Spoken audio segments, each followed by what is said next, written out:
एक ट्रेडर के लिए सबसे ज़्यादा इम्पॉर्टेंट होता है मार्केट में लंबे समय तक टिके रहना या सरवाइव करना।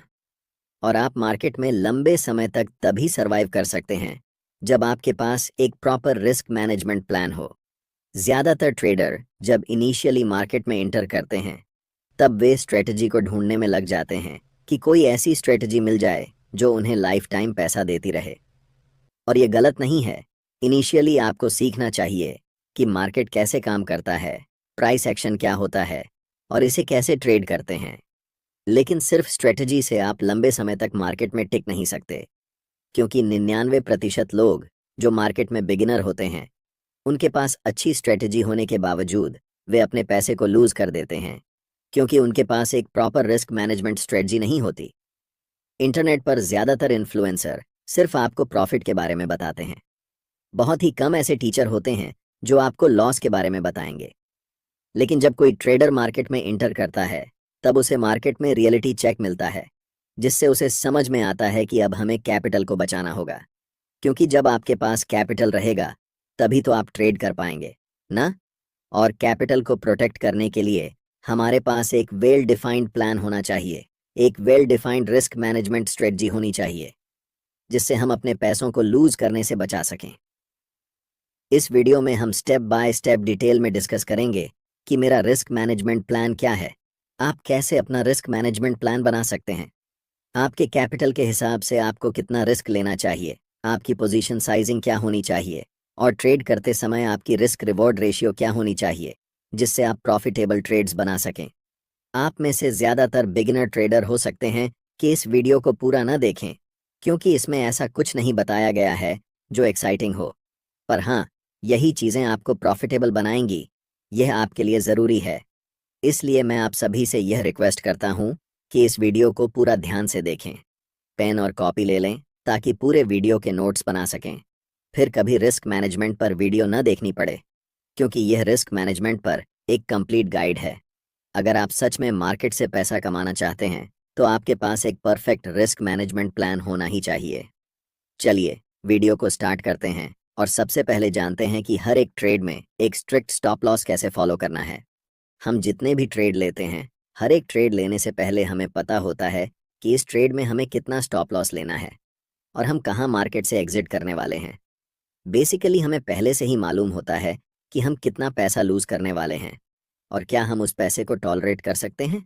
अगर मेरा जवाब हाँ होता है तभी हम ट्रेड में इंटर करते हैं।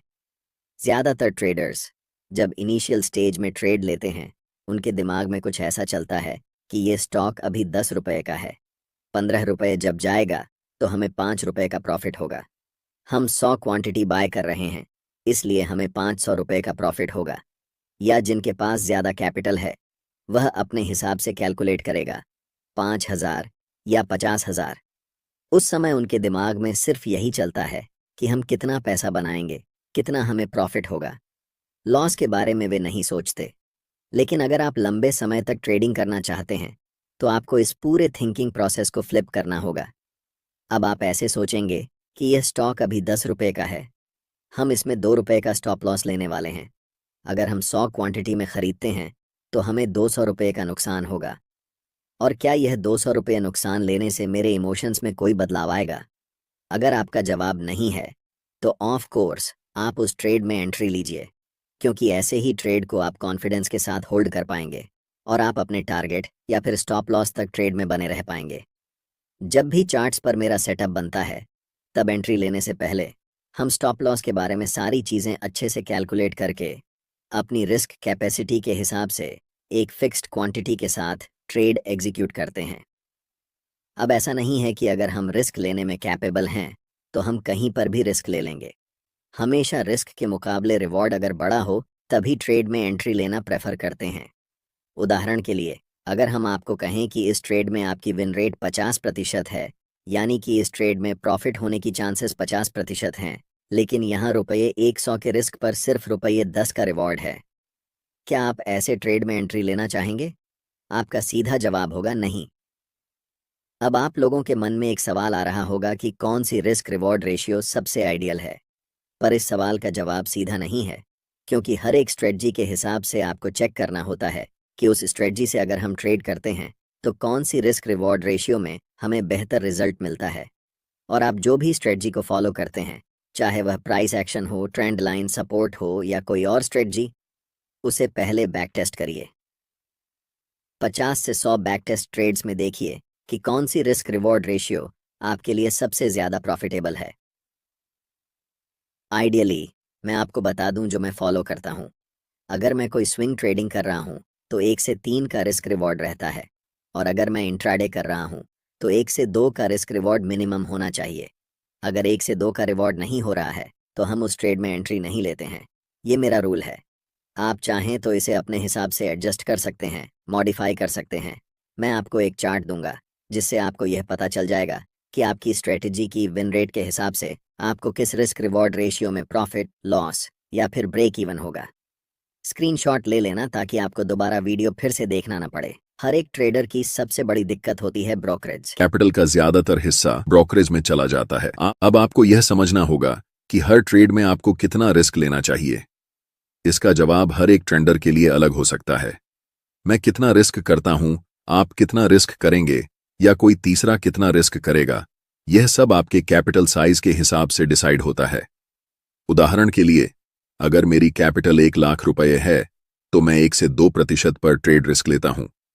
और अगर आप एक बिगिनर हैं तो आपके पास बहुत कम कैपिटल होंगे, इसलिए मेरा सुझाव रहेगा कि आप अपने कैपिटल का भी 1 से 2% ही पर ट्रेड रिस्क लें। उदाहरण से समझते हैं, अगर आपका कैपिटल 10,000 रुपए है तो इस हिसाब से आपको 100 से 200 रुपए के बीच में पर ट्रेड रिस्क लेना है।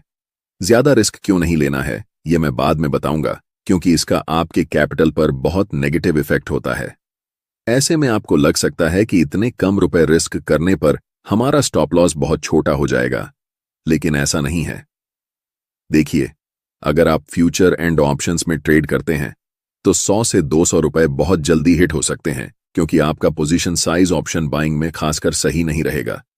लेकिन यही चीज अगर कोई ऑप्शन सेलर करता है तो ऑप्शन सेलिंग में रिस्क पहले से ही मैनेज्ड रहता है, जिस कारण आप सुनते होंगे कि ज्यादातर ऑप्शन बायर्स मार्केट में लॉस करते हैं और ज्यादातर ऑप्शन सेलर्स मार्केट में प्रॉफिट बनाते हैं।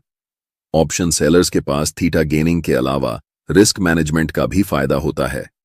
इसीलिए अगर आपका रिस्क मैनेजमेंट फ्यूचर और ऑप्शंस में सही नहीं बैठ रहा है तो आप इक्विटी में ट्रेड करें, चाहे वह इंट्राडे स्टॉक्स हो या डिलीवरी स्टॉक्स।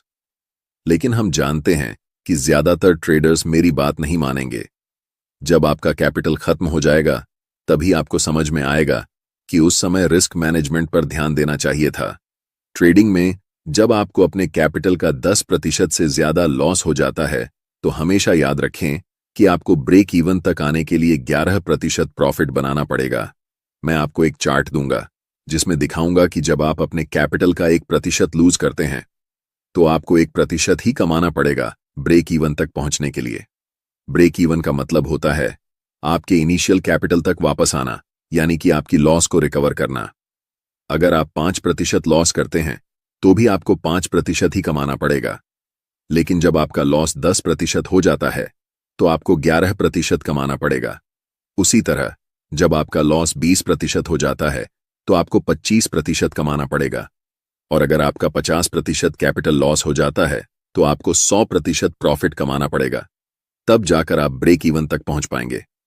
इसी वजह से मैं कह रहा था कि आप मिनिमम रिस्क लें ताकि आपको ब्रेक इवन तक पहुंचने में ज्यादा मेहनत न करनी पड़े, या